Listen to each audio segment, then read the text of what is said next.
There we go. Still getting the kicks.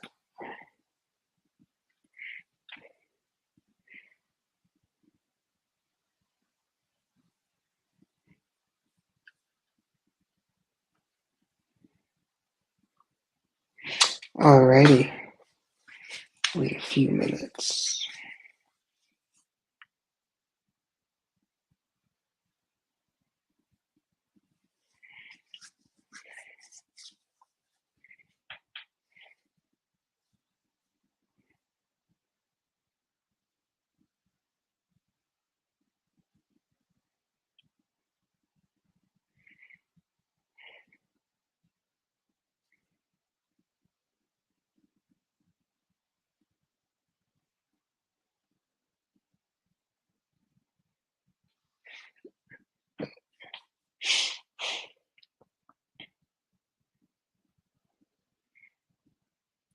Give it another minute.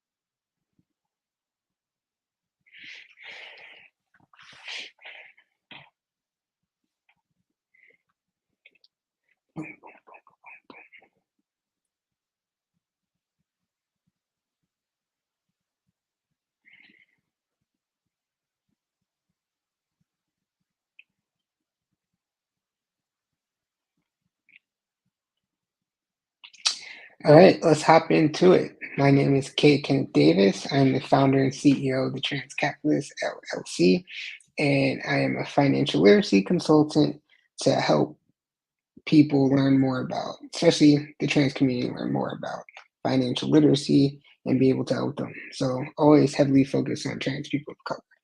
But so today I want to talk about is like how I covered my transition on a budget back when I transitioned a very long time ago in like 2011, I believe, that there was no social media. Like social media was just starting. All we had was Facebook and Tumblr, and it was very hard to find other trans men, especially trans men of color who were transitioning, to understand the steps of like what you need to do in order to have a successful transition.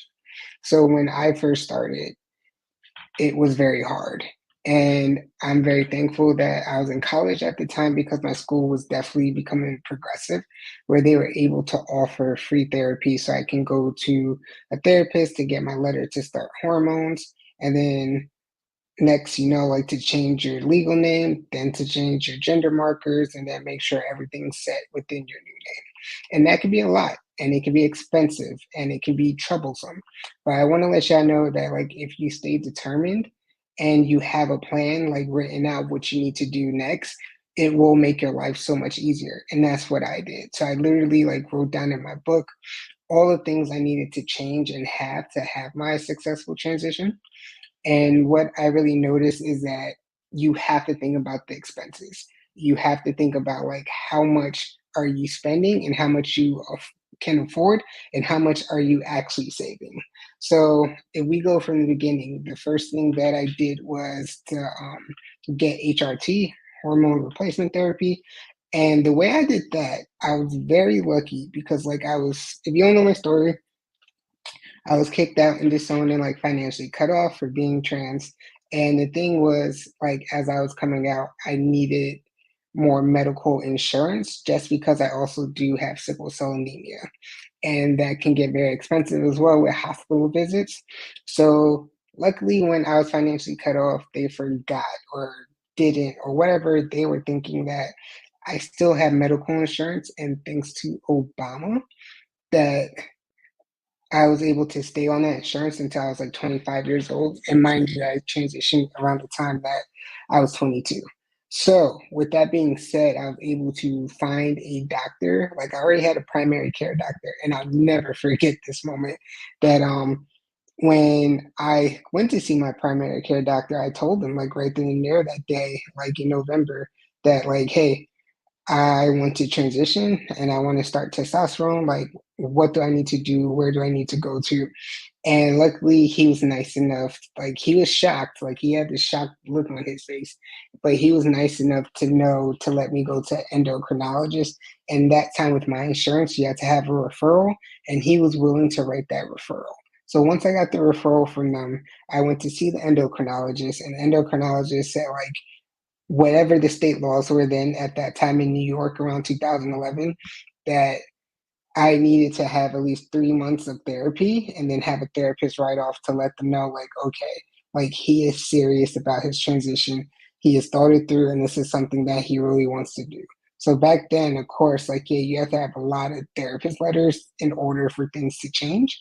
So once I was able to sit through the horrible therapist I had, because she was like unprepared. She had no idea like about transgender life, barely LGBTQ, but I endured it because it was free for my school. And I'm very thankful for my undergrad that I stuck with it for 3 months just to get that letter. And then once the 3 months passed, I was able to go back to endocrinologist. He signed off on it, and then he started prescribing the gel. And the thing is about that gel, like insurance covered it at that time, but that gel was very expensive because the copay about it was like, I think like $10, but if I was to buy it without the insurance, it was around like 70 to $80. And mind you, if you don't know already, like if you use the gel for testosterone, you will experience less mood swings, but your physical changes will be very slow compared to if you do the injections, which my insurance didn't cover at that time, was that you'll get high mental mood swings, but you'll see your physical changes faster. And of course, me being impatient, I am an impatient person still till today. But I was just like, the gel is cool, but I'm tired of like going so slow. And luckily, something changed in my insurance where they didn't cover the gel anymore, and they just covered the injection. So my endocrinologist started me on the testosterone injections that way, and then my copayment was only like, I think it was like $10 because he was able to subscribe me 6 months at a time back then. In that time, I know I'm old. So I was very thankful for that. So that was a low expense because I still had insurance coverage. Now, when we talk about insurance coverage and we're talking about like surgeries and top surgeries and all these other things, at that time I had no idea what I needed to do. But what I knew inside myself is that I needed to talk to my insurance company to understand what benefits I had if I was able to transition and get my top surgery covered. So I literally and listen to these steps because I definitely have this on another video on my YouTube channel. What I did was I literally called them and I asked them because at that time the code, the insurance code for it was adult gender identity disorder. Yeah, messed up words, but it was able to cover 80% of my top surgery, right? Because my insurance does like the 80/20 thing. And I'll get into that later if you really understand what it is. But for me, I was very lucky to understand that, okay, my insurance covers adult gender identity disorder at that time, and that if I wanted my top surgery covered, I would have to find a surgeon in network. And then basically, if you don't know what that means, in network means like insurance companies have deals with certain types of specialists and doctors that work under them and accept their insurance to be paid. So if it's in network, meaning like they already know who it is, it's okay, and you have a higher chance of it getting fully covered compared to if you're out of network, they will only pay a small portion, and then the rest you have to come out your pockets to find that. So when I found out that I just had to find a surgeon that was in network, um, I felt okay with that. Sometimes, like, everybody knew what the top doctors were, like Medali, or I forgot the one in Florida. I forgot his name. And then even the one in California that a lot of trans people would fly to in order to get their top surgery. And for me, I just was like, you know what? I'll find the best in network surgeon. And then this way, I'm covering the best of two worlds of being inside a network and then also finding a good surgeon who can deliver great results. And luckily, at that point in time, he was amazing. And I was very thankful for the surgery, it came out great. Um, I was just very happy. But there was a small caveat with that surgeon as well, because he did liposuction around the chest area. And of course, when it comes to plastic surgery or anything of that kind, insurances do not cover it. I forgot what they call it, but oh, it's like superficial surgeries, like concerning to them. So they will only cover things that's like medically covered, right? So that was like $1,500. Mind you, at that time, I'm like in between my transition where I'm looking like androgynous, but at that time I was working at this company that I won't name. But at that time I had my name changed. Thank God for that, and I'll get into that in a little bit. But I was still being misgendered. At that point, I really didn't care, just because I knew I was only staying there to cover that $1,500 liposuction expense that I needed. And the best way I did it is, I'll never forget this, and it goes against a lot of financial gurus of what they would want to say, is that it was just like, yo, with my 401k at that job, that company did a 3% match, meaning that if I put in 3% of my income, like from my checks, into my 401k, they will match that same number, and it's basically like getting free money. So for me, once I learned like what a 401k was, what IRA Roth is, what does it mean, like covering 3%, all of that stuff, right? I mean, like the 3% match, or some companies did 5% match, some did 7% match. Either way, just understand, if a company you are working for says they do 401k matching with a percentage, sign up to it for the max, because of course a lot's going to be taken out your paycheck, but it's going to be matched with free money for you just working there. So when I did that, I discovered that I can save up. So I was watching my 401k build up. And when I got to the point where it was like over, I think like 2K or something like that, I was just like, oh, bet I actually have some funds to cover that, to cover the liposuction that my surgeon uses when I needed to have my top surgery done. So that was great. Like, I was so elated and so happy. So like, my insurance covered it. I gave them all the necessary documents and papers that they needed. So like my therapist letter, like my insurance card, my ID, like all those things, I gave them that. And so with that, I took out money from my 401k early. And if you know, or if you don't know, when you take out money from your 401k early, then you need it to, you have to pay a tax penalty when it's time to do your taxes. Usually, sometimes that can range from 10%, or depending on what type of 401k you have or 401(b) that you may have, it's different, and you still have to pay the penalty. For me, it was worth the risk, because one is getting my top surgery covered with the liposuction, because the insurance was able to cover it because I had a surgeon in the network. And then on top of that, I would still have money left over to cover that expense when it came to tax time, which would be, I think at that time, maybe like 6 to 8 months later. So that is how I covered my top surgery, like everything from it. And then after that, I knew that I needed to change more documents, especially like my gender marker.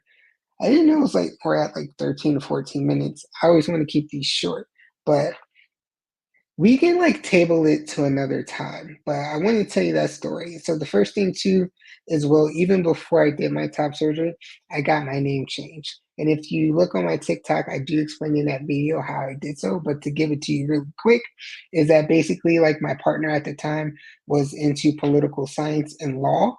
And then my minor was criminal justice, and I had a queer professor.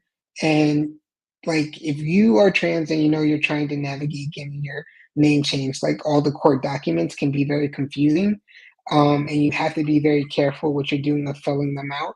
So for me, I was very nervous and anxious, but luckily my partner and my professor at that time took the liberty to take the documents, put in my name and everything I needed to do to change it. And especially since I was in New York and I am a New Yorker, I had to abide by their state laws and rules. And at that time, my papers were done for me. But in order to continue with the name change, after I submitted the documents and I had to pay for it, that sorry, somebody's calling me. that I had to pay for it, that basically when I paid for the fees of my papers to be filed, a judge will sign off on it and send it back. But as soon as that judge signed off on it and gave it to you, you had to go to the newspaper and say like you had your name changed. So it's like you're seeing your dead name saying like formally as known to your new name that you have chosen for yourself.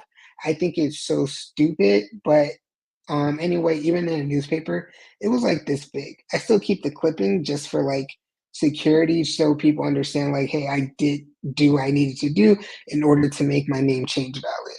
And so that's how I was able to change my name. So if you do have friends who are in law or public policy, or even you just know a lawyer and you're trying to change your name, ask them if they can help you because to them, especially if they went to law school and passed the bar, it is only like 3 pages they need to fill out.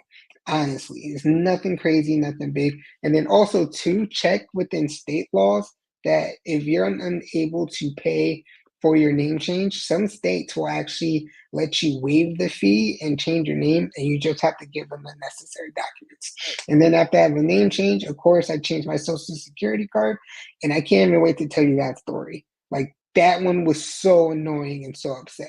But I just want to let y'all know, like this was the process that I did in order to get my transition covered from insurance with my top surgery and my hormone replacement therapy and the process of how I did it. Next time, I'll tell you the loophole about a passport being your form of identity. We'll definitely discuss more about insurance and the insurance game because once you know the rules of insurance, it makes life so much easier for you. And as a transgender person, we need coverage because sometimes it's just too much to pay out of pocket. And we don't want to go to the streets and do something illegal, get in trouble, and then we mess up our life. So I hope you really enjoyed those two stories. Of course, I'm going to edit it and make it nice. But that's what I did in order to get things covered. And it was like so much relief because I wasn't like dropping like $8,000, 10,000. Like, nah, fam. To be honest, like with my transition, especially with top surgery, I literally dropped to 1,500. And then the co-payments maybe added up to like maybe $200 a year. But when you get the generic form of medicine, it cuts it down, and then your copay ends up being zero, especially if you're on Medicaid too. So if you're unable to have insurance through a job, you have the state insurance like Medicaid, they're always going to give you generic forms of your medicine, but the copays are going to be zero, like nada. So I hope that answered a few questions. Please be sure to check in next Wednesday, and we'll have more conversations going next. And I hope you learned something great from this. And I'll see you again. Peace.